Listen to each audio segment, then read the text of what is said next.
Queen Audacious, the Shadow Alchemist, long before she became the sovereign of the celestial realms, before her name carried weight among the stars, Queen Audacious was a being both feared and misunderstood. Her power was unlike any other, not just the radiant force of creation, but the abyssal depths of shadow, a mastery over the unseen, the hidden, the silent forces that few dared to wield. The world only saw her light, but they did not comprehend the darkness that fortified it. The betrayal. She was once a protector, a guide for lost souls seeking wisdom in the celestial planes. But the very beings she aided turned against her. A council of self-proclaimed righteous ones, blinded by their own fear, sought to dismantle her power, claiming she was an anomaly, an aberration that should not exist.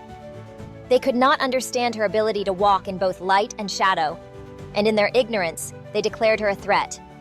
They conspired, weaving spells of entrapment, whispers of doubt, and schemes of exile.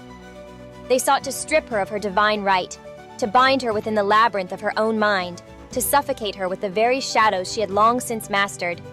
What they did not foresee was that Queen Audacious was no stranger to the abyss. She had been there before. She had become it. The descent into the labyrinth. The trap was set. She felt their power coil around her, a suffocating force meant to drown her in insecurities, to unravel her confidence, to fracture her essence. They sought to weaken her by turning her own shadow against her. But what they did not understand was that she did not fear her darkness. She embraced it. As the labyrinth of self-doubt and deception closed in around her, she did not fight against it. Instead, she stepped into it. She navigated its corridors with the ease of one who had walked them before. She did not resist the insecurities they attempted to bind her with. Instead, she gathered them, studying them, understanding their structure. She alchemized them, transmuting their poison into power.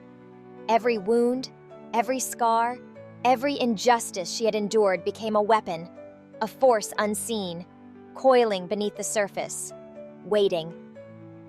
The silent strike. Her enemies believed her broken. They celebrated, thinking they had buried her beneath the weight of her own shadows. But shadows are not chains. They are cover. They are silent. They are unseen. And they are deadly when wielded by a master. From within the darkness, she watched. She listened. She waited. And then, when the time was right, she moved. One by one, her enemies felt an unease they could not name. The weight of their own guilt, their own arrogance, their own deceit pressing down upon them. The very insecurities they had tried to impose upon her began to gnaw at their minds. Whispers in the night, eyes watching from the abyss, a force unseen, lurking just beneath their awareness, creeping into their consciousness like a slow, insidious tide. Until it was too late. Their own darkness consumed them. One by one, they fell, ensnared by the very traps they had set. And when the dust settled, when silence reigned once more, Queen Audacious stepped from the shadows, unscathed, her crown gleaming not just with the light of the cosmos, but with the silent, fathomless power of the abyss. The rise of the shadow. Alchemist. She did not seek revenge, for vengeance is short-sighted. No, she reclaimed what was hers. Her light, her power, her throne. She had walked the depths of the labyrinth. She had met her shadow, and she had mastered it.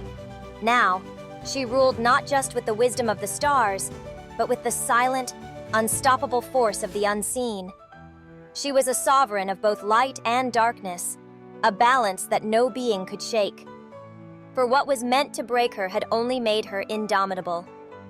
Queen Audacious, the Shadow Alchemist. Put some respect on her name.